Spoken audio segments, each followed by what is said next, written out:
Inicialmente queremos agradecerle a la profesora egresada de la Corporación de Ciencias Básicas Biomédicas, Diana Castaño Monsalve, por aceptar nuestra invitación y hacer parte de esta que es la primera cátedra de Ciencias Básicas Biomédicas, una actividad que vamos a empezar a hacer mensualmente como espacio de divulgación del conocimiento y una excelente oportunidad para mostrar los adelantos investigativos de los estudiantes de ambos programas de Ciencias Básicas Biomédicas, de los egresados y de los profesores de la corporación. Esto con la finalidad de mostrar no solo a la comunidad académica nuestra en la corporación, sino a la comunidad académica en general, el trabajo investigativo que va adelantándose desde los posgrados de Ciencias Básicas Biomédicas y especialmente el impacto que tiene este tipo de trabajo para la sociedad. Lo hemos visto ahora con todo lo que ha sucedido con el COVID, la importancia que tiene la investigación en ciencias básicas biomédicas, el impacto que tiene para la solución de problemas de salud a todo nivel. Entonces, esta cátedra la realizaremos una vez al mes, esperamos contar con la participación de todos ustedes, estudiantes, profesores y egresados, bien sea como ponentes o asistentes.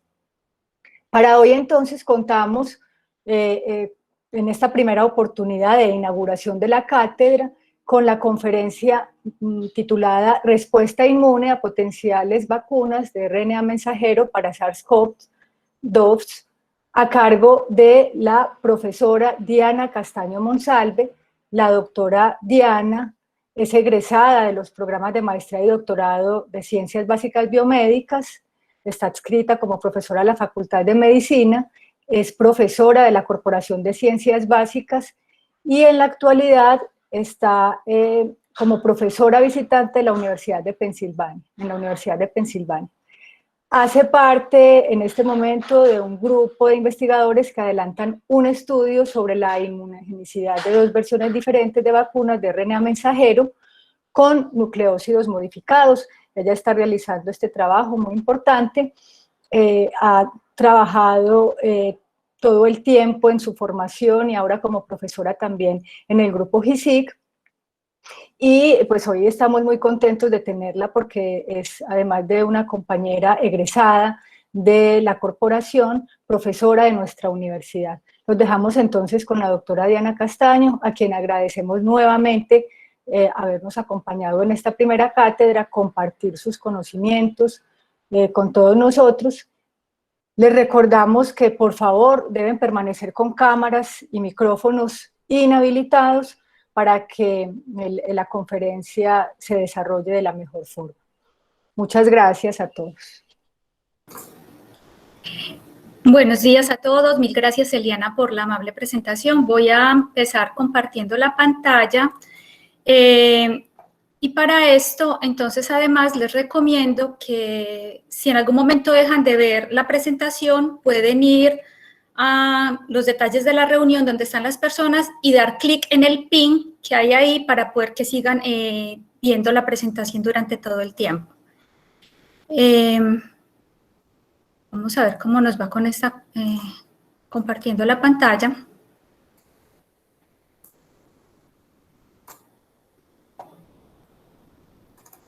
Por favor, me confirman que la puedan ver. Sí, profe, ya se puede ver. Perfecto. Sí, y me disculpan por los mensajes extra que puedan aparecer durante la presentación. Primero, agradecerle a la corporación la invitación que me hacen y confesar que, además de que me siento honrada de poder participar en esta, la primera cátedra abierta de Ciencias Básicas Biomédicas, también lo considero un gran reto. Entonces, yo me hice la pregunta y de pronto ustedes también tienen la misma pregunta. ¿Qué hago yo en esta primera cátedra de Ciencias Básicas Biomédicas? Y tengo que confesar, o voy a tratar pues como de responder esta pregunta, confesando que durante mi formación de pregrado tuve una fascinación particular por la formación o por los cursos de fundamentación de mi carrera.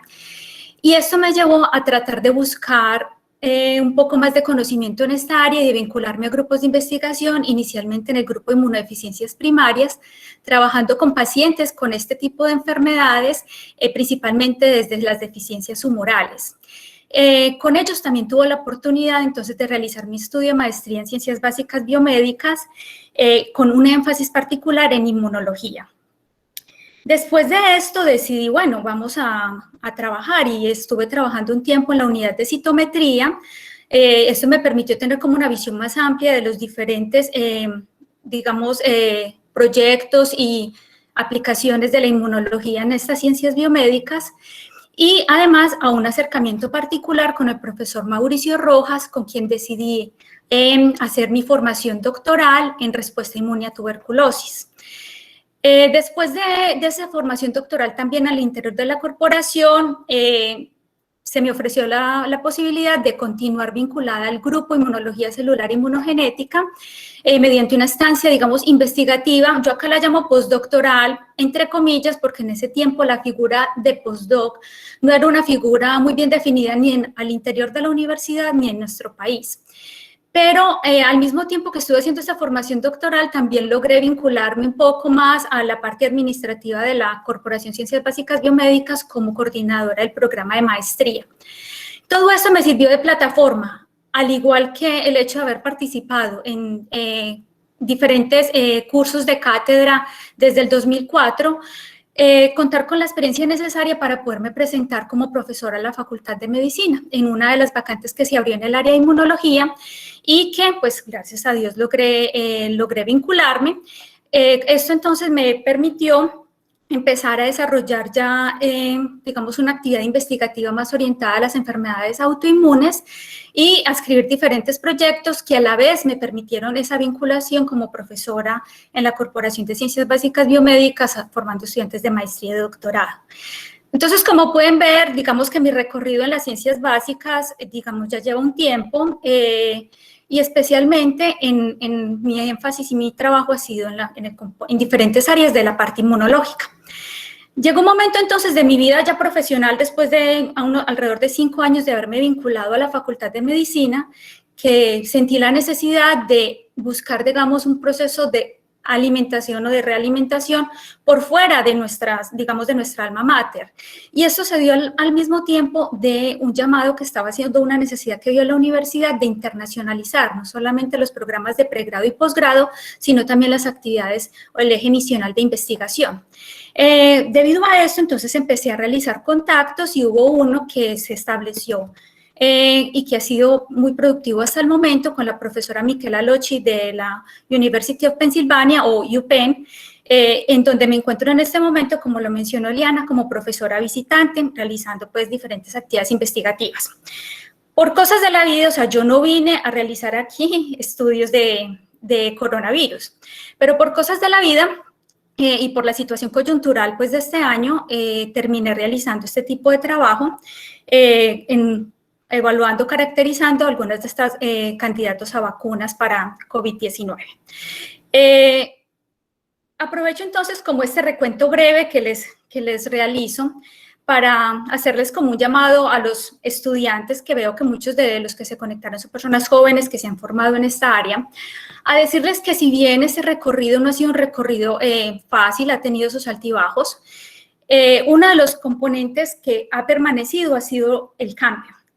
Y es una de las cosas que como investigadores principalmente, digamos, nos ocurre, y al comienzo puede que nos resistamos, pero en una situación como la que nos encontramos ahora debemos de estar más llamados a estar, digamos, dispuestos y a ser más receptivos a esos diferentes cambios y a tomarlos como una plataforma de aprendizaje. Y esto se hace más fácil si cuando ustedes están en esta área, al igual que como me ha pasado a mí, están acá porque se apasionan con el conocimiento de las ciencias fundamentales. Entonces, para mí ha sido un disfrute y agradezco tanto al alma mater, a la Universidad de Antioquia como a la corporación, la oportunidad que me han dado para formarme en esta área. Teniendo entonces como esa breve introducción, ya podemos pasar un poco más en materia. Yo les voy a presentar entonces desde la experiencia que he tenido en este año el trabajo con estas vacunas de RNA mensajero. Como lo mencioné, es un trabajo que he venido realizando en UPenn, pero mi principal filiación es como profesora a la Universidad de Antioquia, entonces digamos que ese es un trabajo colaborativo en el que hemos tenido la posibilidad pues, de participar como alma mater. Además, quiero mencionar que este mural que muestro acá es una representación de los diferentes murales que hay acá en la ciudad de Filadelfia, donde se encuentra ubicada UPenn, porque primero que son unas muestras artísticas bastante interesantes y bonitas, me parece que hace una apuesta, digamos, interesante al mostrar cómo un resultado, como en este caso de estas vacunas, estos diferentes candidatos a vacunas que estamos proponiendo desde las ciencias básicas, se ha logrado gracias a todo este proceso de investigación y al trabajo colaborativo que han realizado diferentes investigadores, no solamente en este año, sino en años anteriores.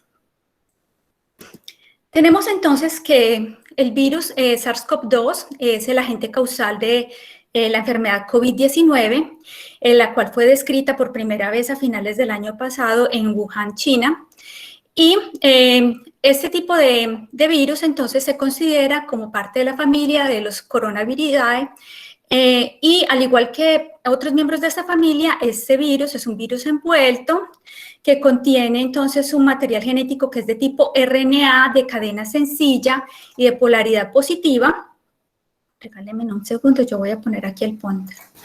De polaridad positiva que codifica para 4 proteínas estructurales y para otras proteínas no estructurales y accesorias que permiten la conformación de esta partícula completamente infecciosa.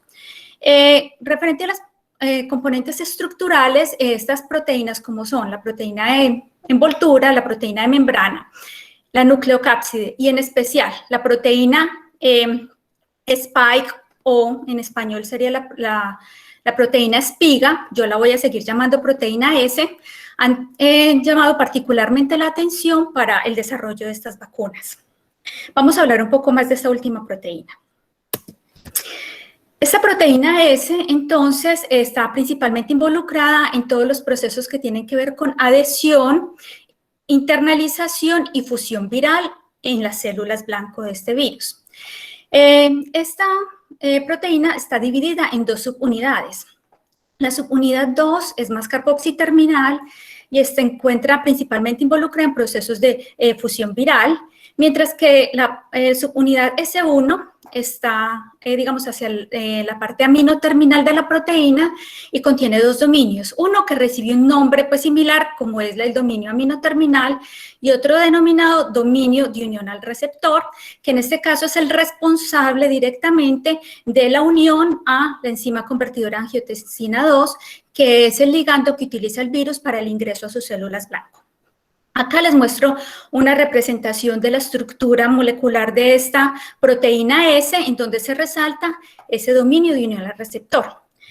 Ustedes podrán estar pensando, bueno, y entonces, ¿para qué necesito, digamos, todas estas bases de la estructura y la composición del virus? Y lo que vamos a hablar hoy es de vacunas.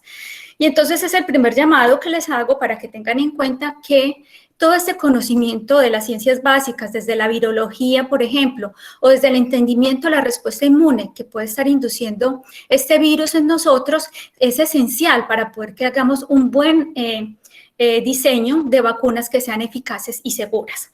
Entonces, este conocimiento ha sido fundamental para poder alcanzar el desarrollo de las vacunas que vamos a hablar posteriormente.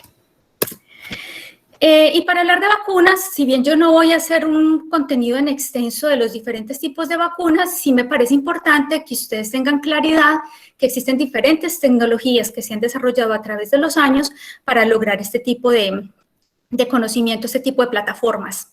Dentro de ellas, entonces, tenemos digamos, 2 grandes grupos, podríamos hablar de 2 grandes grupos, aquellas que son vacunas replicativas y las no replicativas.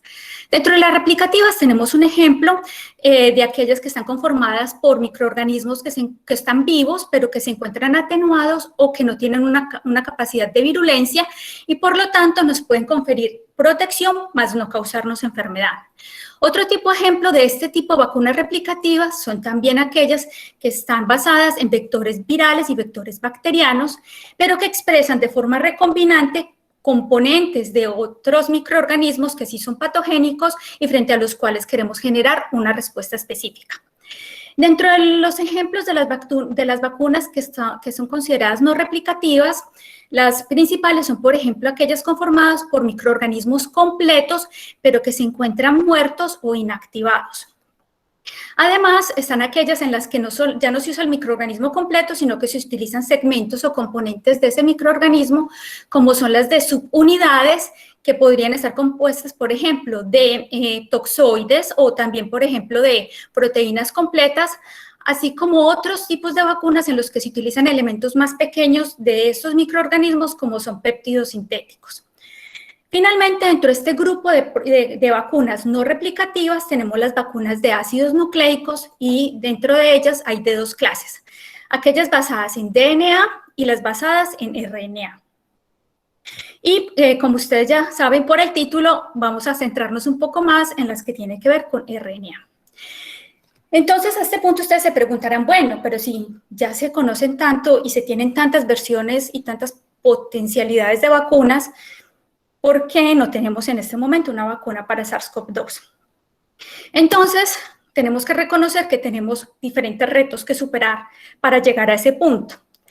Uno de estos principales retos es que hasta el momento no existe una vacuna para otros coronavirus que haya sido aprobada para uso en humanos. Entonces, tenemos que empezar, digamos, a generar esa vacuna desde un poco más atrás, es decir, desde aquellos candidatos que se han generado y se han evaluado desde la parte preclínica. Entonces, sí tenemos un conocimiento de de algunas vacunas que se han propuesto y que se han usado en modelos animales, principalmente para SARS-CoV y para MERS-CoV, o sea, para otros coronavirus. En este tipo de estudios, una de las cosas que hemos observado es que la proteína S es uno de los mejores candidatos para generar esa respuesta protectora, ya que se ha visto que los anticuerpos neutralizantes que se generan en respuesta a la infección principalmente están generados o están dirigidos frente a esta glicoproteína. Además, se ha visto en estos modelos animales que estas vacunas que están centradas en la respuesta a la proteína S, por lo general, generan una protección frente a un reto viral. Sin embargo, no todo es tan sencillo y también se han reportado candidatos de estas vacunas que en lugar de generar protección, antes generan una respuesta de potenciación deletérea del sistema inmune. Y se ha observado que en algunos casos, vacunas, por ejemplo, basadas en vectores virales vivos o vacunas inactivadas, por ejemplo, para SARS-CoV, inducen una respuesta de tipo TH2 que lleva a un daño tisular masivo a nivel pulmonar con una alta infiltración de eosinófilos. Entonces, este es uno de los aspectos en los que más tenemos que tener cuidado a la hora del diseño y el desarrollo y el uso de estas vacunas y, por lo tanto, tenemos que ser más cautos en esta implementación. Otros de los aspectos que debemos de tener en cuenta de lo que hemos logrado aprender de las infecciones por coronavirus es que existen, digamos, unos coronavirus que son más endémicos y frente a los que nos estamos exponiendo constantemente y aún así no generamos una respuesta protectora que evite, digamos, esa infección por esos otros coronavirus. Este tipo de coronavirus lleva un síndrome, pues, gripal común y genera la pregunta de por qué parte de lo que ocurre entonces en nuestro sistema inmune no está llevando a generar esa protección efectiva frente a una reinfección. Adicionalmente, en pacientes que fueron infectados por SARS-CoV o MERS-CoV en epidemias previas, fueron estudiados cómo estaban esos niveles de anticuerpos y qué durabilidad tenían esos anticuerpos, principalmente aquellos con capacidad neutralizante. Se observó entonces que este tipo de anticuerpos en estos pacientes, en algunos de ellos, empezaban a disminuir a partir del año y en algunos eran ya indetectables a los 2 o 3 años de haber ocurrido la infección, lo que llama la atención de por qué entonces estas respuestas de nuestro sistema inmune frente a estos coronavirus no parecen ser, digamos, de larga duración como ocurren frente a otros procesos de infección viral. Además, otro de los aspectos que ha llamado la atención es darnos cuenta que algunos pacientes que han sido expuestos a este virus, a SARS-CoV-2, no desarrollan anticuerpos bloqueadores y otros, o anticuerpos neutralizantes, y la mayoría de ellos lo hace en unos niveles muy variables, o sea, cuando miramos una cohorte de pacientes y se evalúan esos anticuerpos neutralizantes, se ve que es una respuesta muy variable entre ellos. Y todavía no entendemos por qué se está dando esta variabilidad. Y finalmente, otra cosa que llama mucho la atención es que cuando se ha visto una respuesta, digamos, masiva de la producción de estos anticuerpos, eso se ha asociado con mayor gravedad de la enfermedad en diferentes estudios hasta el momento. Lo que nos lleva a pensar, uno, que parte de esos anticuerpos que se están generando posiblemente no sean anticuerpos protectores, sino que puedan estar asociados con esos eventos de potenciación deleteria del sistema de la respuesta inmune. Y dos, que necesitamos otros elementos que estén confiriendo protección por parte de nuestro sistema inmune, como sería la respuesta inmune celular. Teniendo esto como panorama, también es importante en este punto mencionarles o que tengan ustedes una claridad referente a la complejidad para el desarrollo de una vacuna. Entonces, todo el mundo pregunta, bueno, entonces, ¿cuándo vamos a tener la vacuna? Como si eso fuera así de fácil, y uno dice, bueno, sí, con ese conocimiento previo, ¿por qué no hemos avanzado? Y porque ya después de varios meses de haber empezado esta pandemia, ¿por qué no tenemos una vacuna disponible? Entonces, tengan en cuenta que normalmente para el desarrollo de una vacuna se requiere una fase preclínica. Una fase preclínica en la que las ciencias básicas juegan un papel fundamental y en la que entonces no solamente es el desarrollo, la síntesis, modificaciones que requiera esa formulación de la vacuna o los constituyentes que se le vayan a adicionar, sino que también se evalúa qué tan eficiente y qué tan segura es el uso de esta vacuna en modelos animales. Esto, como ustedes ven, normalmente toma años, de 5 a 10 años, pero después de eso y de que se han observado respuestas prometedoras en estos modelos preclínicos, podemos pasar a una fase preclínica que se divide en 3 componentes y cada una de ellas también, digamos que tiene una durabilidad considerable. Finalmente, si una vacuna pasa a la fase 3, los entes reguladores internacionales hacen el estudio de los resultados para decidir si se aprueba o no se aprueba su uso en la población mundial y después de eso entonces se puede hacer ya digamos una producción masiva y ya una inmunización global. Y aún en una fase de inmunización global, tenemos que seguir el proceso de monitoreo de estas vacunas.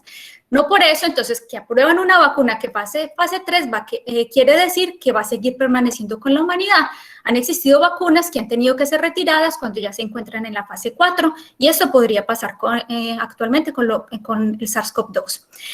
Tenemos entonces que este es uno de los retos que más hemos superado hasta el momento, y es que cuando normalmente cualquier desarrollo de vacuna toma todos estos años, y no son 10 o 15 años de una sola persona trabajando en esto, son de múltiples personas alrededor del mundo, en múltiples grupos de investigación que aportan, digamos, a ese conocimiento para llegar a este fin. Y lo que hemos tratado de superar es que en una ventana de tiempo de los meses que llevamos de esta pandemia, hemos estado haciendo simultáneamente estudios de la fase preclínica y estudios de la fase clínica para tratar de encontrar una solución a este problema en un tiempo récord, que esperamos entonces llegar a esa fase 4 en alrededor de 2 años. Entonces, ¿qué tenemos de estos candidatos de vacunas hasta el momento? Tenemos entonces, acá les muestro otra representación del virus, y hago una ampliación de la proteína S con una representación del dominio divinal al receptor o RBD, porque varias de las vacunas están dirigidas específicamente frente a esta porción de la proteína S. Tenemos acá entonces una representación referente a los diferentes candidatos que hay hasta el momento. Y vemos que 3 de esos 3 tipos de vacunas son las que principalmente están siendo probadas a nivel preclínico y a nivel clínico. Dentro de ellas tenemos entonces las vacunas de proteínas o de subunidades, tenemos aquellas que utilizan un vector viral recombinante y en tercer lugar tenemos las de ácidos nucleicos. Al día de ayer tenemos que la Organización Mundial de la Salud reporta que existen 145 candidatos en evaluación preclínica y de esos ya 35 se encuentran en diferentes fases de la evaluación clínica. Eso no quiere decir que porque ya algunos se encuentren en fase clínica, la parte preclínica ha desaparecido, sino que en este momento parte de la pertinencia y de la importancia y de entender cómo funcionan estas vacunas se está dando al mismo tiempo. De esos de nuestro interés particular el día de hoy, tenemos que existen 6 potenciales vacunas basadas en RNA que se encuentran en esa fase clínica, o sea que es un número considerable. Para poder hablar un poco más de este tipo de respuestas o de, digamos, de la capacidad de estas vacunas de ser efectivas y de generar protección, es importante que entendamos un poco más la respuesta inmune que pueden generar estas formulaciones. Yo sé que no todos los que nos acompañan son inmunólogos, entonces voy a tratar de hacer una explicación muy general y breve de lo que está ocurriendo acá. Lo que esperamos entonces es que con la inmunización o con la aplicación de una vacuna se suministren diferentes componentes que van a permitir la generación de memoria inmunológica y también de respuesta efectora de ese sistema inmune. Dentro de los componentes de esta formulación van a haber elementos antigénicos del patógeno frente al cual queremos generar protección y también pueden venir acompañados de otros componentes que pueden potenciar esa respuesta inmunológica y ayudar entonces de que este proceso sea más eficiente. El primer paso entonces requiere que este tipo de componentes provenientes de la vacuna entren en contacto con células del sistema inmune innato. ¿Dónde va a ocurrir eso? En el lugar de la aplicación, por lo general, o pues digamos la vía más común de aplicación de las vacunas es la intramuscular. En estos sitios entonces estas células de inmunidad innata van a estar haciendo un proceso de patrullaje que es normal y eso les permite entonces entrar en contacto con los componentes de la vacuna. Acá les muestro 2 ejemplos como serían los macrófagos y las células dendríticas.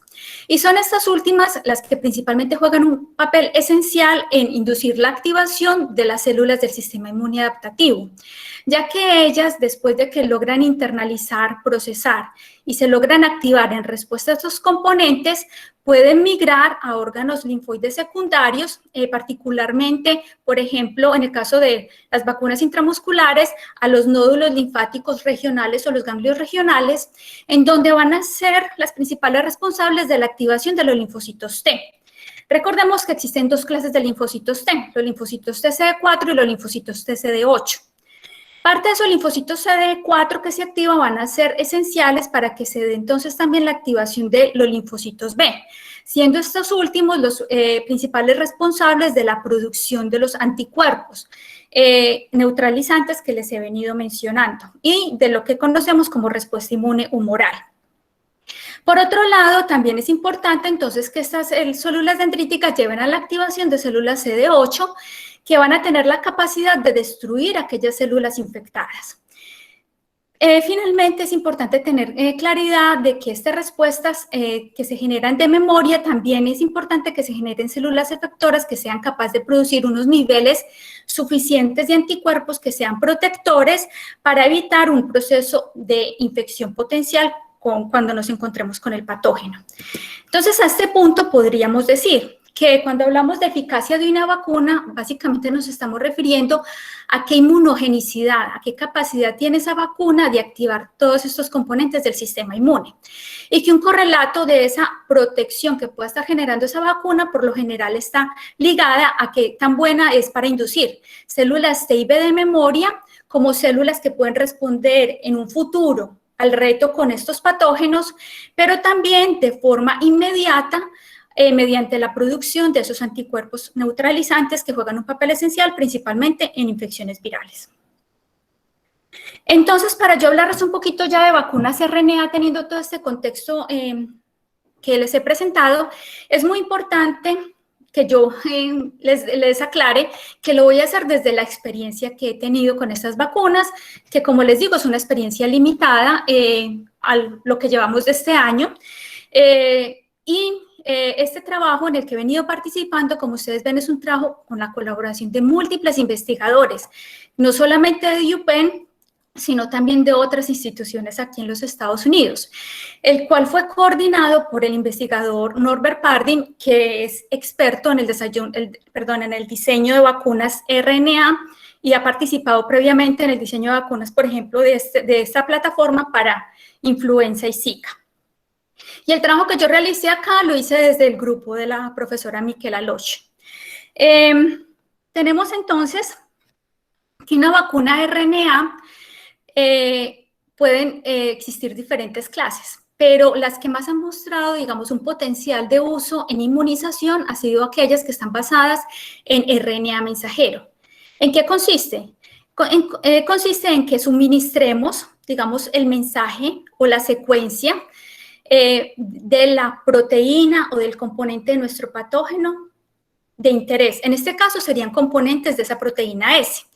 De esa forma, cuando este RNA se encuentra dentro de la célula, va a utilizar la maquinaria celular para que a partir de una sola copia de este RNA se puedan generar múltiples eventos de traslación que lleven a la generación de un buen nivel de proteínas. Estas proteínas van a poder ser expresadas en diferentes espacios de la célula, como podrían ser en la parte intracelular, inclusive nuclear, en la membrana, y hasta podrían ser secretadas, todo dependiendo de las características propias de la proteína. Lo otro que favorece este sistema es que, dado que utiliza la maquinaria celular, favorece que se den los diferentes procesos de plegamiento y de glicosilación que normalmente ocurren en nuestras células, por ejemplo, con las infecciones virales. Tenemos entonces que estas plataformas de vacunas de RNA, al igual que otras plataformas como las que les mencioné previamente, tienen sus pros y tienen sus contras. O sea, ninguna de las plataformas o de los sistemas que conocemos son perfectos. Y se han ido mejorando y se han ido innovando, cada vez haciendo cambios y tratándolas de mejorar durante todos estos años de investigación. ¿Qué tenemos entonces como, digamos, ventajas de las vacunas para RNA? Una de las principales ventajas es que estas vacunas son vacunas que se pueden sintetizar de forma muy sencilla, no requieren un sustrato celular y se puede hacer de forma muy rápida. O sea que después de que en enero se divulgó la secuencia de SARS-CoV-2, esta fue una de las primeras vacunas que se empezó a sintetizar. Lo otro es que, dado que esa síntesis es una síntesis relativamente sencilla, es de bajo costo. Y hasta el momento, los diferentes estudios que se han hecho con este tipo de vacunas, principalmente en otros modelos infecciosos y también, por ejemplo, para cáncer, nos ha mostrado que la administración de este tipo de vacunas tiene una alta potencialidad de ser segura, dado que, uno, la secuencia de este RNA mensajero no tiene una potencialidad de integrarse al DNA de la célula, porque este sistema de RNA mensajero funciona principalmente en el citoplasma celular y no en el núcleo. Y dos, porque esta plataforma no está asociada con, digamos, un microorganismo o un componente que tenga alguna potencialidad de ser infeccioso. Lo otro que sí es importante y que se ha visto a través del tiempo es que, a pesar de que esta vacuna es no replicativa, induce una respuesta muy potente que en algunos casos pareciera ser similar a las vacunas replicativas. Y esto es posiblemente dado digamos, la explicación de que a partir de una sola secuencia de RNA son múltiples proteínas las que se pueden sintetizar a la vez. Entonces, esto ayuda a que la respuesta inmune sea más potente. Y lo otro es que, frente a otras vacunas, como son las vacunas por vectores virales, la presencia de anticuerpos previos frente a estos vectores puede generar inactivación de esas vacunas, como ocurre en el caso de los adenovirus. Ese no es el caso de esta vacuna, ya que, como les comenté, no utiliza ningún vector para su aplicación. Estas son, digamos, que las principales bondades. Ahora hablemos un poco más de los retos de estas vacunas. Entonces, estas vacunas son una de las más, digamos, innovadoras dentro de la historia de vacunas que tenemos hasta el momento, y esto lleva a que entremos al primer punto, y es que no contamos hasta el momento con ninguna vacuna basada en RNA mensajero que haya sido aprobada para uso en humanos. Pero dado el recorrido que han tenido estas vacunas durante este proceso de pandemia, es muy probable que la primera vacuna que se vaya a aprobar para el uso en humanos sean estas para SARS-CoV-2. Sin embargo, pues tenemos que esperar a pasar la fase 3 de estudios clínicos, ¿cierto? Bueno, tenemos que los que hemos trabajado con RNA, principalmente los que trabajan con biología molecular, saben que esta molécula es una molécula que es altamente degradable. Y esto ha llevado a que diferentes investigadores hayan asumido, digamos, el reto y hayan tratado de mejorar diferentes aspectos de la secuencia de estas moléculas y de la forma como se entregan estas moléculas en las vacunas para aumentar estos procesos de estabilidad. Sin embargo, tenemos que reconocer que es una vacuna que requiere una cadena de frío que debe de ser vigilada para permitir que esa molécula continúe, digamos, siendo estable. También al inicio del desarrollo de estas vacunas, una de las cosas que llamó la atención es que estas vacunas inducían una respuesta muy potente al sistema inmune innato, tan potente que era contraproducente y no generaba una buena respuesta en el tiempo. Se observó entonces que parte de esa respuesta era dada por sensores de inmunidad innata que reconocían ese RNA. Y ya se han hecho modificaciones como las que les voy a mencionar posteriormente que han ayudado a que esta activación del sistema inmune innato, si bien todavía existe hasta cierto grado, no sea, digamos, contraproducente ni nociva, sino que funcione más como una especie de respuesta tipo adyuvante frente a estas vacunas. Y finalmente, como ustedes, uno de los retos que también se ha superado con ese estudio de vacunas RNA es que al comienzo no había un sistema de entrega eficiente. Y como ustedes ven, estas vacunas de RNA tienen que estar dentro de la célula para poder que sean eficientes. Entonces, también se hicieron diferentes investigaciones desde la perspectiva de ciencias básicas que han mejorado la forma como se entrega o cómo se permite la internalización de estas moléculas de RNA al citoplasma de las células. Tenemos entonces que voy a explicarles la estructura de esas vacunas de RNA basadas en el modelo en el que yo tengo experiencia, que es este que les comento acá. Entonces, se genera una molécula de RNA mensajero que comparta las mismas características de los RNA mensajeros que existen en nuestras células eucariotas, con las modificaciones típicas 5' y 3' que normalmente se encuentran en estas células. Y tendrían entonces la secuencia de una proteína exógena, ¿cierto? En este caso, por ejemplo, una proteína de SARS, la secuencia para una proteína de SARS-CoV-2 o, por ejemplo, para la proteína de un neoantígeno en el caso de cáncer. Tenemos entonces que durante esta síntesis, que es una síntesis de este RNA, que es más de procesos desde la perspectiva química, se tiene que generar procesos de purificación posterior, porque se observan que hay formación de dúplex de estas cadenas de RNA y se sabe que existen diferentes sensores que reconocen esos dúplex y que llevan a esa activación masiva del sistema inmune innato. Por lo tanto, entonces, se hacen procesos de purificación mediante sistemas de cromatografía que permiten finalmente aislar aquellos componentes de cadena simple. Pero además, como sabemos que hay sensores que reconocen estos RNAs de cadenas simples y que podrían llevar a esa misma respuesta, digamos, exacerbada del sistema innato, también se han hecho entonces cambios en la secuencia de este RNA que a pesar de que permiten un menor reconocimiento por esos sensores de inmunidad innata, siguen permitiendo que la traslación de ese RNA sea idéntica a la esperada. Una de las principales modificaciones que se han hecho a estas moléculas de RNA es reemplazar entonces o hacer un cambio del nucleósido uridina por 1-metilpseudouridina. Estas es de las que más se han probado otras, pero esta es de las que más se está utilizando en este momento. Finalmente, esta estructura o este RNA se ha visto que se mejora parte entonces de su traslación con este tipo de modificaciones de pseudouridina, también parte de su estabilidad y además debe de ser encapsulado para permitir entonces que tenga una mejor entrega a las células blanco y a la vez esté más protegido de la degradación de RNasas. Dentro de esto, entonces, uno de los constituyentes de este tipo de encapsulación son las nanopartículas lipídicas, principalmente compuestas por lípidos catiónicos y colesterol, que permiten entonces esa entrega eficiente, por ejemplo, frente a células del sistema inmune innato. Entonces, las vacunas a las que nos vamos a referir hoy son vacunas que están basadas en un RNA mensajero que han sido previamente purificadas, que tienen estos nucleósidos modificados y que están encapsuladas en las nanopartículas lipídicas. Tenemos entonces que frente a las que hemos trabajado directamente aquí, existen dos versiones. Una de ellas que codifica para la proteína S completa, que teniendo los dominios S1 y S2, las subunidades S1 y S2, pero también entonces probamos una vacuna RNA que codificaba solamente para el dominio RBD, y algún otro segmento de la subunidad S1. Adicionalmente, en algunos procesos de inmunización utilizamos un control irrelevante que codificaba una proteína que no es del SARS-CoV-2 y que nos permitía evaluar las respuestas específicas del antígeno, o sea, específicas de SARS-CoV-2.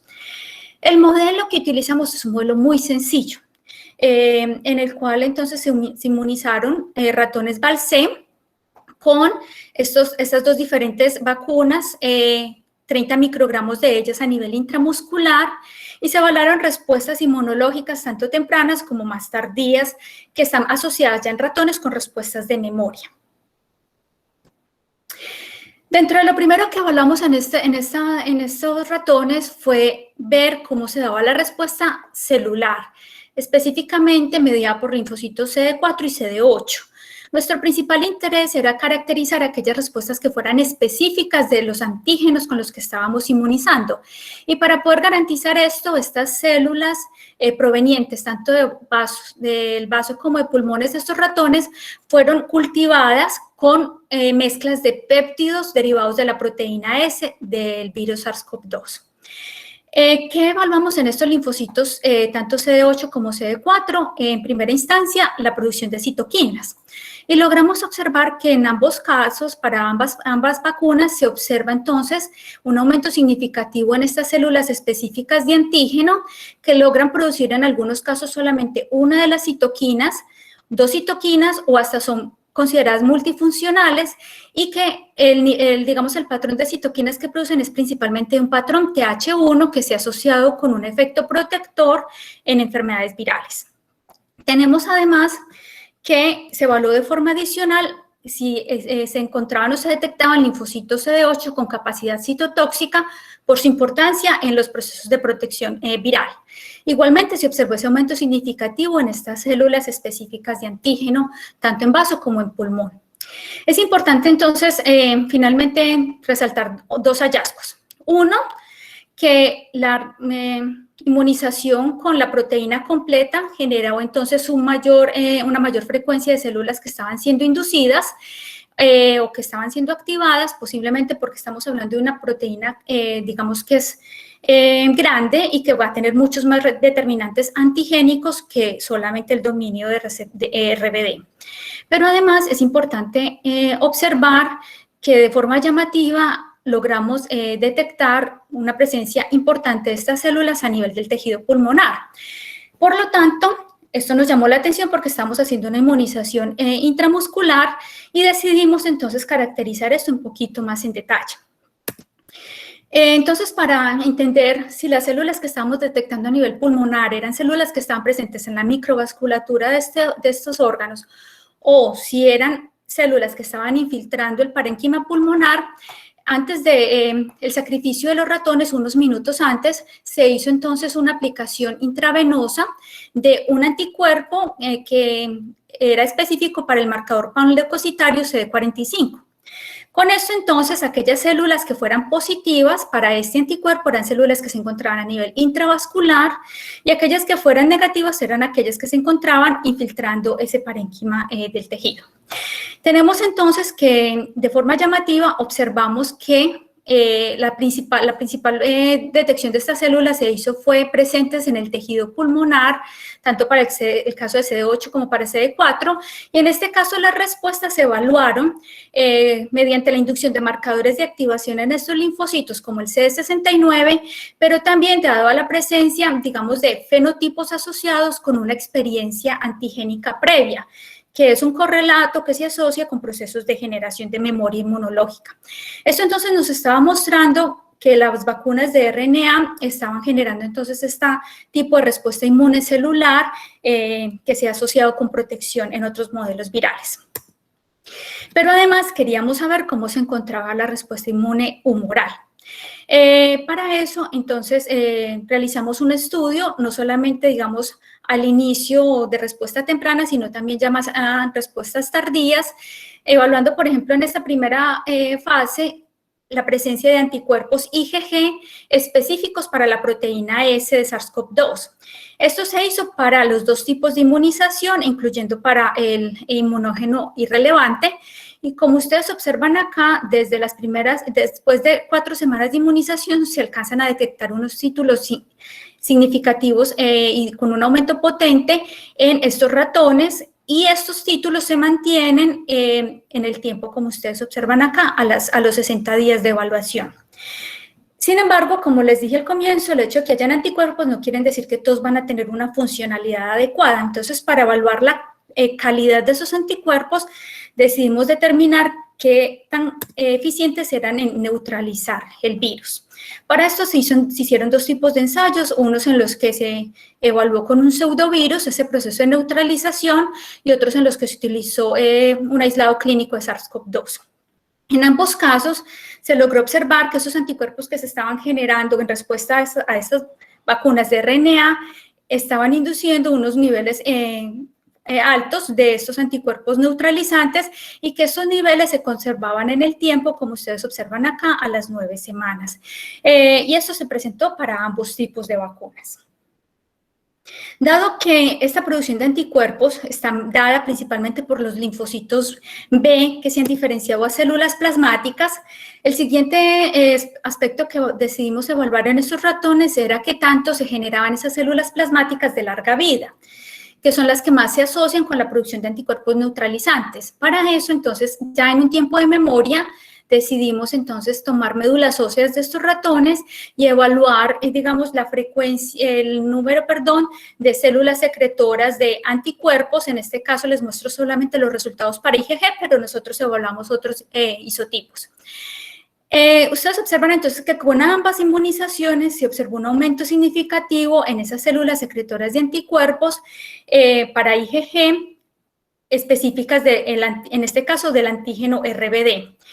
Pero además se observó que dentro del tipo de IgG que se producían tanto IgG1 como IgG2, lo que nos estaba mostrando que si bien las células desde la inmunidad celular estaban mostrando una respuesta de tipo TH1, en este caso la respuesta humoral estaba mostrando que es una respuesta un poco más heterogénea, donde hay un componente tanto de TH1 como de TH2 en esa respuesta inmunológica. Conectado con el dato anterior, no solamente es importante que hayan células efectoras secretando anticuerpos, sino que tengamos esos linfocitos B de memoria que puedan responder frente a un posterior reto antigénico. Entonces, para esto también evaluamos la presencia de esos linfocitos B de memoria positivos para IgG1 o para IgG2, y para estar seguros de que estas células que se estaban induciendo eran específicas de SARS-CoV-2, utilizamos un sistema en el que teníamos proteínas recombinantes S y digamos el dominio de unión al receptor. Y estos 2 componentes, estas 2 proteínas recombinantes, las asociamos con sondas fluorescentes para cada caso con 2 diferentes fluorocromos. Y por lo tanto, en el análisis de estas células de memoria, lo que hacíamos era determinar cuáles de ellas eran positivas para ambas ondas o para las ondas marcadas con ambos fluorocromos. De esta forma, entonces, logramos detectar qué células de memoria se estaban generando y, como ustedes ven, para ambos tipos de inmunización, con la proteína, digamos, con el RNA para la proteína completa o con solamente para el dominio RBD, se genera una frecuencia considerable de estas células B de memoria que detectamos principalmente en vaso a los 60 días de la inmunización. Este tipo de células no se detectó cuando se inmunizó entonces con un constructo irrelevante o cuando los ratones no fueron inmunizados. Y acá ustedes ven entonces el aumento significativo de estas poblaciones. Importante mencionar que acá, dado que si estoy mostrando los resultados para RBD, la mayor frecuencia de las células positivas para RBD se ve con la inmunización de la vacuna para RBD, ¿cierto? Caso contrario ocurre cuando usamos la sonda para Spike y hacemos para la proteína S y hacemos la inmunización con ese mismo constructo. Esto entonces nos estaba mostrando que efectivamente se estaban dando unas respuestas asociadas con protección o que en otros modelos se han visto que son protectoras, y por lo tanto queríamos también pasar a definir si algunas de estas respuestas podrían tener algún tipo de potenciación inmune. Como les mencioné antes, las respuestas que se han asociado con una respuesta celular TH2 se relacionan entonces con una respuesta de potenciación adversa, por ejemplo, con procesos de vacunación, y se han descrito inclusive en otros modelos virales, incluyendo otros coronavirus. Pero estas respuestas contraproducentes no solamente se dan desde esa perspectiva, sino que también pueden ser mediados por los anticuerpos. Y como estas vacunas están generando esa respuesta potente de anticuerpos, queríamos estar seguros de que no estuvieran llevando a unos efectos adversos de los mismos. Dentro de este efecto potenciador deleterio de los anticuerpos, se han descrito, digamos, dos clases. Lo que esperamos de un anticuerpo neutral, de un anticuerpo que se produzca en respuesta, digamos, a un evento de inmunización bueno, es que la mayoría de ellos sean neutralizantes y logren entonces evitar que los virus alcancen, digamos, sus células blanco o unirse a los ligandos o receptores que estos tienen. Sin embargo, entonces, cuando esos anticuerpos no tienen una buena capacidad neutralizante o son subneutralizantes, pueden entonces utilizar esta ruta de ingreso a células, por ejemplo, como monocitos y macrófagos, células del sistema inmuninato, a través de receptores de anticuerpos que se conocen como receptores FC, y pueden entonces de pronto infectar estas células y utilizar estas células como un reservorio viral, pero también se puede ocurrir el evento en el que esto induzca una respuesta exacerbada de estas células de inmunidad innata, como se conoce el síndrome de activación al macrófago, donde hay una excesiva producción de componentes proinflamatorios, entre ellas citoquinas y también mediadores lipídicos. Entonces, para tratar de evaluar en alguna medida este tipo de reacciones, nosotros utilizamos una aproximación, digamos, reduccionista y simplificada de un modelo in vitro que nos permitía entonces poder evaluar esto un poquito con este tipo de vacunas. Para eso se utilizó. Ahí hay un micrófono abierto que me está generando ruido. Ojalá, por favor, la persona que lo tiene abierto lo inactive. Tenemos entonces que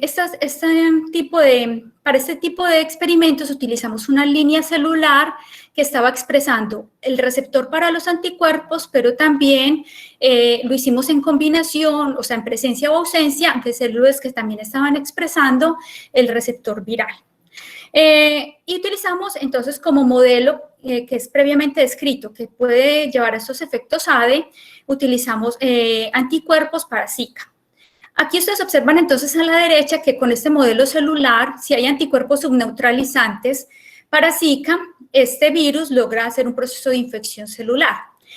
Pero nosotros al probar los diferentes anticuerpos derivados de los procesos de inmunización que realizamos para SARS-CoV-2, no observamos entonces que se indujera ese mismo efecto en esta línea celular.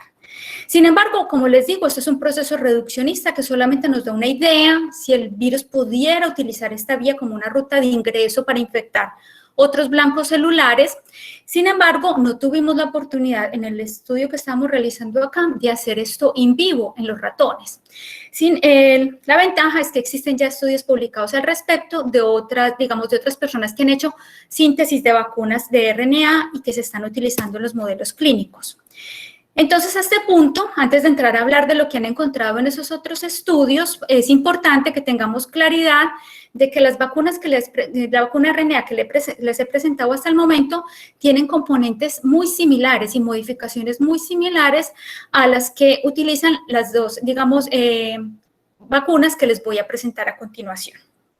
Entonces, una de ellas es la vacuna de RNA llamada 1273, que es una vacuna que ha sido diseñada y difundida por Moderna y por el Instituto Nacional de Alergia e Enfermedades Infecciosas de los Estados Unidos. Esta es la publicación de un estudio preclínico también, en el cual ellos utilizaron otras cepas de ratones diferentes a la Val-C, pero también evaluaron la misma y encontraron resultados muy parecidos a lo que nosotros encontramos referente a la inducción de respuestas celulares y humorales. Pero además ellos hicieron el reto viral de estos ratones luego de los procesos de inmunización. Acá ustedes observan que ellos evaluaron diferentes dosis de estas vacunas, haciendo 2 aplicaciones de la vacuna o haciendo una sola aplicación de la vacuna. Esta vacuna de RNA es una vacuna que tiene la secuencia para la proteína S completa. Ellos observaron entonces que después del reto viral, encontraron entonces una menor detección de los componentes virales luego de la inmunización con las mayores concentraciones de la vacuna, indicando entonces que esta vacuna estaba logrando proteger a estos ratones del proceso de infección por el SARS-CoV-2. Además, ellos observaron si se presentaban efectos inflamatorios o deleterios a nivel pulmonar y observaron entonces que al menos no se detectaban por hematoxilina eosina este tipo entonces de cambios deleterios a nivel patológico. Este mismo grupo, que es un grupo liderado, por ejemplo, por el doctor Graham, ellos entonces también evaluaron esta misma vacuna en primates no humanos, donde también resultados similares. Sin embargo, acá sí me voy a detener a mostrar un poco lo de las respuestas humorales que ellos detectaron en estos primates no humanos, utilizando en este caso macacos, porque ellos comparan parte de esa respuesta humoral con el suero proveniente de pacientes convalecientes. Y esto pues permite, digamos, una mejor aproximación de cómo están funcionando estas vacunas versus la infección natural. Ellos entonces observaron que haciendo procesos de inmunización de estos macacos con concentraciones mayores de estas vacunas de RNA, como fueron 10 y 100 microgramos, había una inducción entonces de anticuerpos tipo IgG específicos para el virus, que inclusive alcanzaba niveles superiores que la mayoría de los anticuerpos detectados en el suero de pacientes convalecientes. Además, ellos evaluaron esa capacidad neutralizante de esos anticuerpos encontrando aspectos similares, y es decir, que con la mayor concentración de estas vacunas se lograba entonces detectar también una buena capacidad neutralizante de esos anticuerpos que inclusive superaba en muchos casos la detectada en los mismos pacientes que habían estado expuestos al virus. De forma adicional, entonces, ellos hicieron también reto viral de estos primates no humanos y lograron entonces observar que también había un efecto de protección con baja detección de carga viral y además entonces hicieron este estudio ya a nivel de los tejidos y se los traigo acá porque ellos además de la tinción con hematoxilina eosina que habíamos visto ahorita en ratones, hacen entonces unos estudios de hibridización en el tejido para detectar el RNA viral y también para detectar proteínas virales en el tejido pulmonar. Y es claramente observado que aquellos ratones que tuvieron entonces la inmunización o la exposición a las vacunas previa al reto viral no presentan esos procesos inflamatorios y de infiltración celular y en los cuales tampoco se logra detectar ni el RNA viral ni proteínas virales en estos tejidos, indicando entonces una buena protección de estas vacunas. Con estos estudios entonces preclínicos en modelos animales podemos entonces mencionar o concluir que estas vacunas de RNA para SARS-CoV-2 parecen ser unos buenos candidatos, pues al menos prometedores para combatir esta pandemia. ¿Por qué son buenos? Ya dijimos, porque inducen unas potentes respuestas de linfocitos CD4 y CD8, que parte de estas células también las encontramos a nivel del parénquima pulmonar, que es donde necesitamos que estén cumpliendo su función. Además, están induciendo una muy buena respuesta a nivel humoral, con una producción de anticuerpos con una clara actividad neutralizante y que al menos en el ensayo in vitro que hicimos no parecieran estar generando un efecto ADE y en los estudios que se realizaron por el doctor Graham se observa que estas vacunas in vivo no están generando esos efectos adversos de potenciación inmune que les mencionaba previamente. Sin embargo, eso es lo que conocemos de esa parte preclínica. Les voy a comentar, digamos, terminar la presentación mencionando un par de estudios preliminares o reportes preliminares de qué sabemos de esas vacunas ya en los estudios clínicos. Para este caso voy a presentar solamente dos de ellas. La misma que les estaba mostrando previamente en los estudios preclínicos es esta que les traigo acá. Este es el reporte preliminar de la fase 1 de esta vacuna, en donde se evaluó un número de 45 voluntarios, los cuales se dividieron en 3 grupos. Esos 3 grupos eran de acuerdo a la concentración del RNA que se estaba administrando a cada uno de ellos, desde 25 microgramos hasta 250 microgramos. En este tipo de inmunización, entonces, ellos hacen el reto en 2 ocasiones. El segundo de esos retos es al día 28. Y la primera evaluación que se hace en estos estudios de fase 1 es tener un reporte de las manifestaciones o las reacciones a nivel local y a nivel sistémico en estos voluntarios. Se observó entonces para este caso de esta vacuna que sí existían efectos locales, principalmente entonces asociados con la inducción de dolor, que era un dolor moderado o leve en el lugar de la aplicación, y también algunas manifestaciones, digamos, sistémicas que no se presentaron en todos los donantes, pero que aumentaron luego de la segunda exposición a la vacuna, y que principalmente correspondían, por ejemplo, a dolores de cabeza, presentación de fiebre, pero que todos ellos eran, digamos, eventos pasajeros que se resolvieron unos días después de la presentación, de la aplicación de la vacunación. Y es importante aclarar, en todos los casos fueron, digamos, de una presentación que era, digamos, no preocupante, es decir, que era de leve a moderada. Unos pocos casos ya presentaron unas manifestaciones más severas y se vio que principalmente en aquellos que están recibiendo las mayores dosis. Y en ninguno de los casos se observó una manifestación, digamos, preocupante o grave como aquellas que requerían una intervención tipo hospitalización de los pacientes. Es importante también aclarar que este tipo de manifestaciones son comúnmente producidas por diferentes tipos de vacunas que utilizamos actualmente pues, en nuestro régimen de vacunación. Tenemos entonces que como respuestas del sistema inmune que ellos reportan en este informe preliminar, se encuentra entonces que independiente de la dosis, se logra observar una buena inducción de anticuerpos específicos para el dominio RBD o para la subunidad 2 de la proteína S, y que estos niveles aumentan de forma más considerable cuando se produce la segunda inmunización, que serían, digamos, estas tres últimas medidas que está mostrando la gráfica.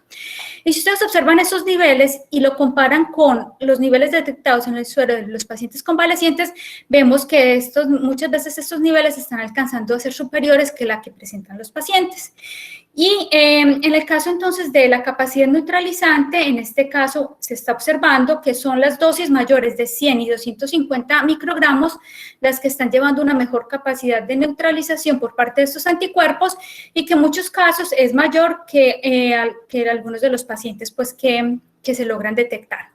Además, es importante mencionar a este punto que dado que con 100 microgramos se observó para esta vacuna unos buenos niveles de anticuerpos, con capacidad neutralizante, este tipo de vacuna siguió los estudios posteriores enfocándose principalmente en esta dosis de 100 microgramos y no en la de 250, porque también era la que presentaba, digamos, un mayor reporte de reacciones locales y sistémicas.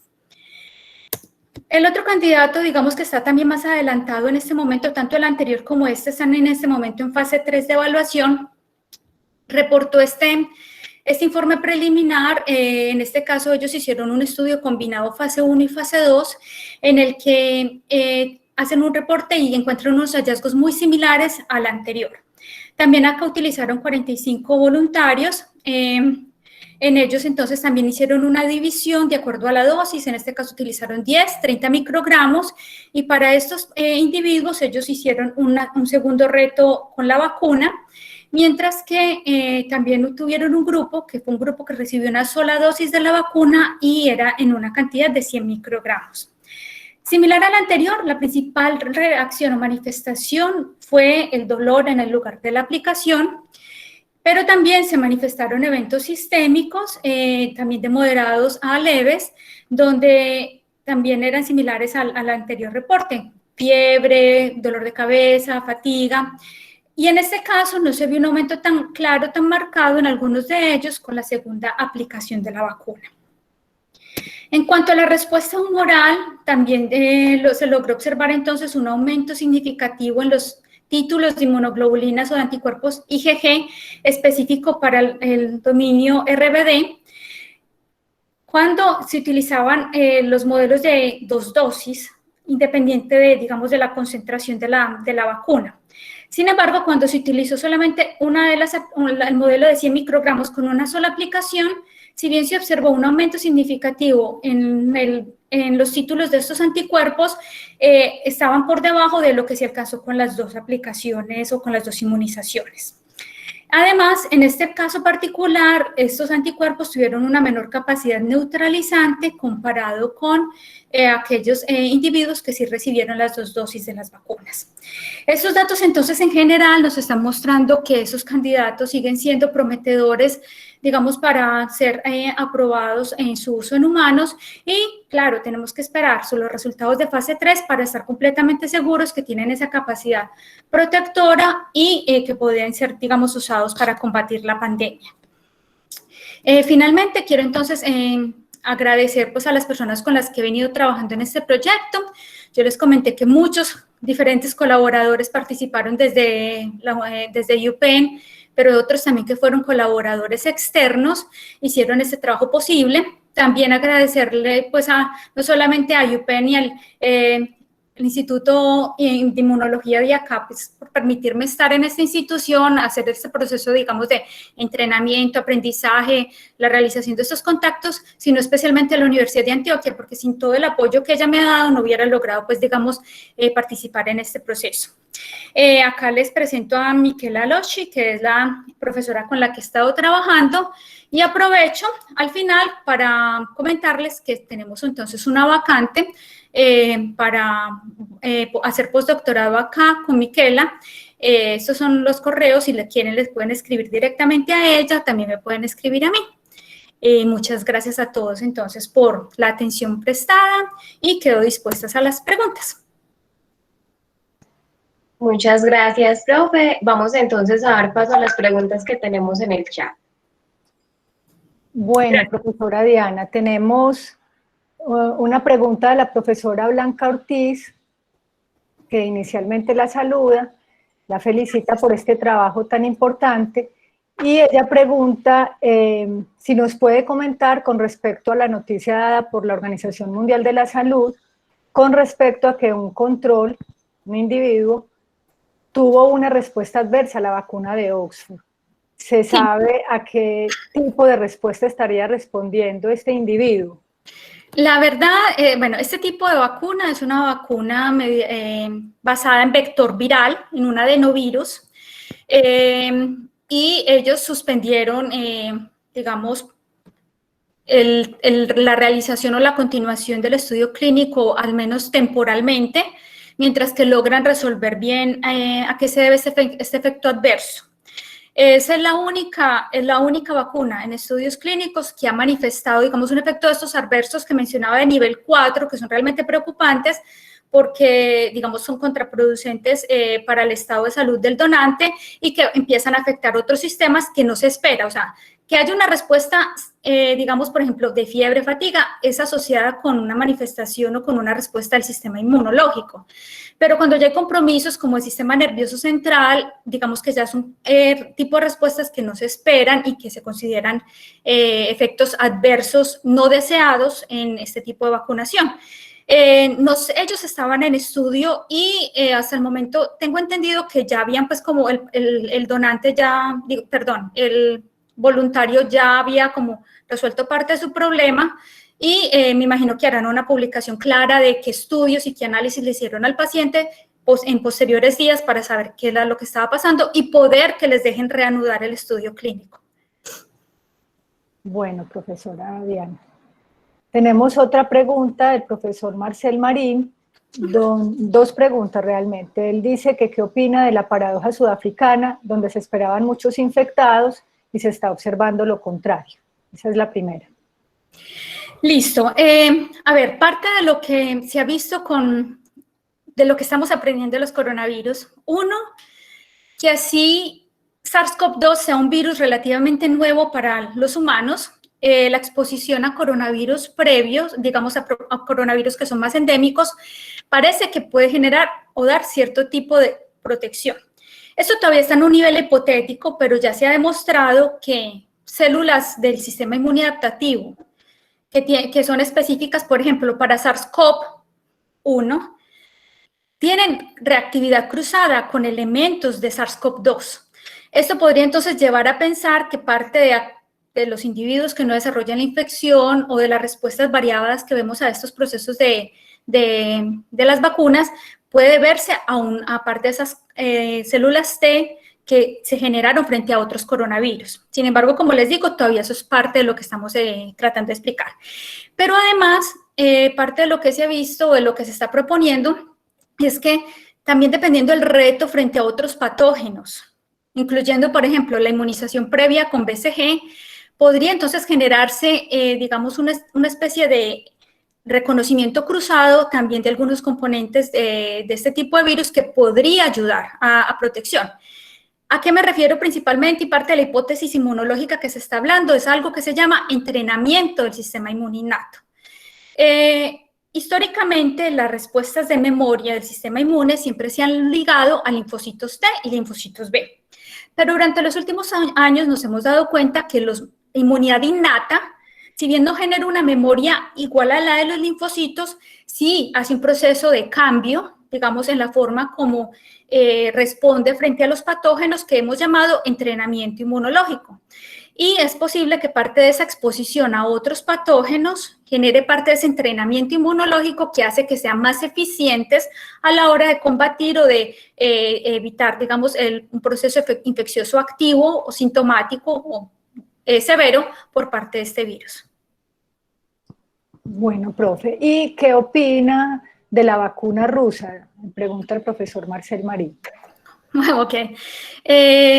A ver, yo creo que tenemos en general en la Organización Mundial de la Salud muy buenos candidatos en la lista que ellos proveen. Y yo espero que muchos de ellos muestren una buena eficacia a la hora de protegernos frente al reto viral. Entonces, particularmente creo que van a aprobar más de una. De las vacunas, digamos, que se han aprobado o que, digamos, que ciertos gobiernos han aceptado sin completar todos los estudios de fase clínica, en algunas desconocemos algunos de los aspectos de cómo realmente funcionan, de qué tan protectoras son. Algunas parece que parte de esos estudios clínicos están diseñadas para terminarse el año que viene. Particularmente considero que debemos de ser un poco más cautos a la hora de seleccionar esas vacunas y que lo ideal es que esperemos los resultados de la fase 3, porque esa es la fase más importante para estar seguras que, además de que no están generando esos efectos adversos, sí están logrando ser protectoras. Entonces, uno puede pensar en que estos candidatos son buenos, incluyendo las vacunas de RNA que les acabo de mostrar, para mí son buenos candidatos, pero yo no puedo decir, digamos, si realmente lo van a hacer o no, hasta que pase la fase 3 e inclusive si pasan la fase 3 hasta que haya un proceso de inmunización completo en el que veamos si efectivamente se van a lograr proteger a la población, porque pasa lo que ha pasado con otros microorganismos, en los que, uno, como ustedes saben, hay muchos patógenos frente a los cuales todavía no hemos logrado conseguir una vacuna que llegue a esa fase 3, o sea, y que sea aprobada y que veamos un buen nivel de protección. Y dos, algunas de ellas que ya han llegado a esa fase 4 han sido posteriormente, digamos, retiradas, como algunas de las versiones, una versión previa, por ejemplo, de la vacuna para polio. Entonces, yo creo que tenemos que ser cautos y muchas veces sí queremos la vacuna ya y muy bueno, digamos, tener, digamos, como la novedad y decir que fuimos los primeros en aprobar, pero es algo que no podemos tomar a la ligera y que creo que necesitamos mayor información para tomar decisiones más acertadas. Bueno, profe Diana, la profesora Gloria Vázquez la felicita también y pregunta ¿por qué consideras que las células infiltrantes son protectoras y no inflamatorias y productoras de lesión, convirtiendo la vacuna en una pseudoinfección? Ok, profe, nosotros dentro de lo que digamos, evaluamos fue, digamos, a etapas tempranas, el infiltrado de esas células era en tiempos tempranos, ¿cierto? Lógicamente nos llamó la atención, no sabemos con claridad y no hemos estudiado en detalle por qué las células finalmente están llegando a este tejido pulmonar, pero estas células que detectamos fue luego del proceso de vacunación. Desafortunadamente no pudimos hacer un reto de los ratones para estar seguros si generaban o no generaban ese tipo de efectos adversos.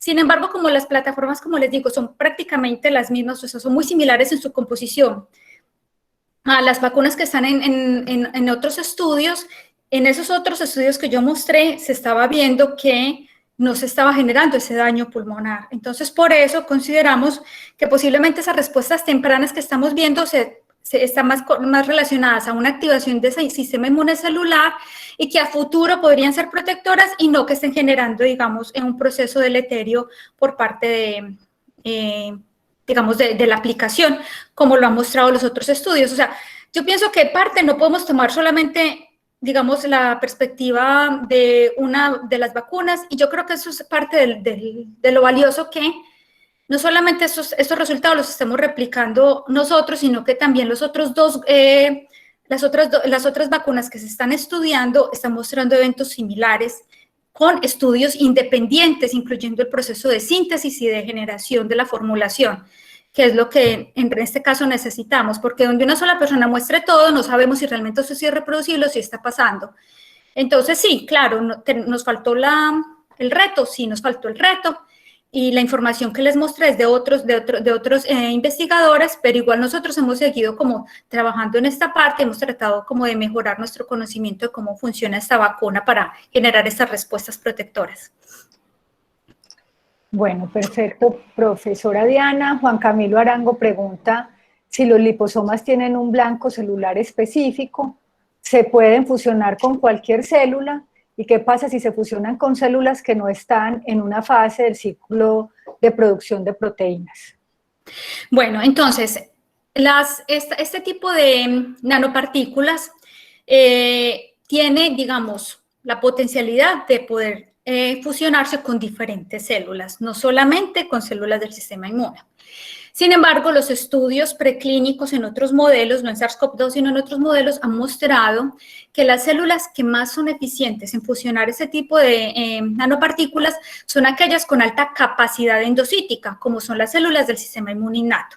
Entonces, las células que al parecer logran una mejor expresión de ese RNA son las células dendríticas, por ejemplo, en otros modelos de vacunas que se han evaluado previamente. ¿Podrían estar en contacto con otras células? Sí. ¿Y podría haber alguna expresión de ese RNA en esas otras células? Sí, pero en parte, digamos que lo que necesitamos es que el antígeno viral esté presente por un tiempo que permita, un tiempo prudencial que permita que nuestro sistema inmune reconozca ese componente extraño y logre, digamos, inducir esa respuesta inmunológica. Muy bien, profesora. El profesor Juan Carlos Hernández pregunta con respecto a la estabilidad de la vacuna de RNA y su aplicación y manejo en campo, considerando los requerimientos de cadena de frío y conservantes estabilizantes, ¿varía con respecto a las demás plataformas de vacunas? Digamos que la diferencia que habría la mayoría de las vacunas, la cadena en frío que requiere es de 4 grados centígrados. En este caso, se requeriría que fuera a una temperatura de congelación, es decir, a menos 20 grados centígrados. Esa es la gran diferencia. Sin embargo, estas vacunas, por lo general, las que hemos probado a nivel preclínico, se han desarrollado en una suspensión de PBS, ni siquiera tienen pues como otro tipo de agentes para procesos, digamos, de conservación, que podrían entonces, que por lo general se incluyen en otro tipo de plataformas, y también dado a eso es que manejamos esa temperatura. Entonces, esa sí sería una, digamos, de las dificultades, pero igual simplemente requeriría como poder manejar esa cadena de frío, por ejemplo, con hielo seco o con otro componente que lo permita. Perfecto, profesora. Y la última pregunta que vamos a hacer, por cuestiones de tiempo, de la profesora Tatiana Lopera. Ella también te felicita y pregunta: gracias. ¿Qué explicación podría darse desde la inmunidad al curso de la infección en niños? ¿Tendrían efecto los anticuerpos producidos contra glicoproteínas de otros agentes infecciones comunes en la niñez? Una de las propuestas que ha surgido por otros investigadores durante los últimos años, durante los últimos meses, es este tipo de presencia de células CD4, de linfocitos de CD4 con especificidad por otros coronavirus. Entonces, lo que se ha observado es que este tipo de infecciones, digamos, por coronavirus más endémicos, ocurre principalmente en niños. Y por lo tanto, en estos niños podría no solamente haber un proceso de anticuerpos y de respuesta celular, digamos, que ha ocurrido en una ventana de tiempo más corta, pero además el proceso de entrenamiento del sistema inmune innato podría estar jugando ahí un papel de protección.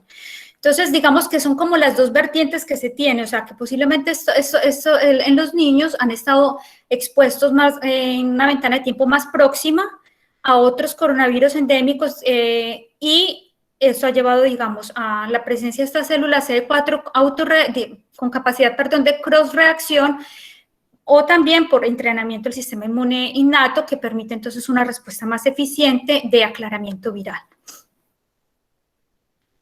Muy bien, profesora Diana. Una última pregunta en la cual le dicen si es posible en el futuro producir esta vacuna en el país. A ver, yo no sé si el país tenga algún particular interés por esto. Digamos, las plataformas para la síntesis de esas vacunas, como les comento, no son complicadas, pero digamos que sí son ciertas compañías las que han venido liderando este proceso porque se requiere un escalamiento en el proceso de producción y porque los procesos productivos de este tipo de componentes biológicos requieren de unos niveles de controles de calidad y de certificación en buenos manejos de estos componentes que son, digamos, de alto nivel. Hasta el momento no conozco que desde el país haya un interés para trabajar en esto, que existan compañías que deseen, digamos, participar en este tipo de iniciativa, pero tampoco lo vería imposible porque, como les digo, son una de las vacunas que tienen una síntesis, digamos, menos compleja y que pueden ser, digamos, más ágiles a nivel de tiempo. Entonces, podría ser posible, sí, pero se necesitaría alguien que lidere, digamos, la iniciativa y que tenga los recursos para invertir en ese proceso. Bueno, profesora Diana, muchísimas gracias por este espacio, felicitarla porque ha sido una exposición muy clara, porque también decirle, pues voy a hablar de parte de todos, felicitarla y nos sentimos orgullosos de tener egresados y profesores de nuestra universidad que trabaja con tanta pasión en estos trabajos.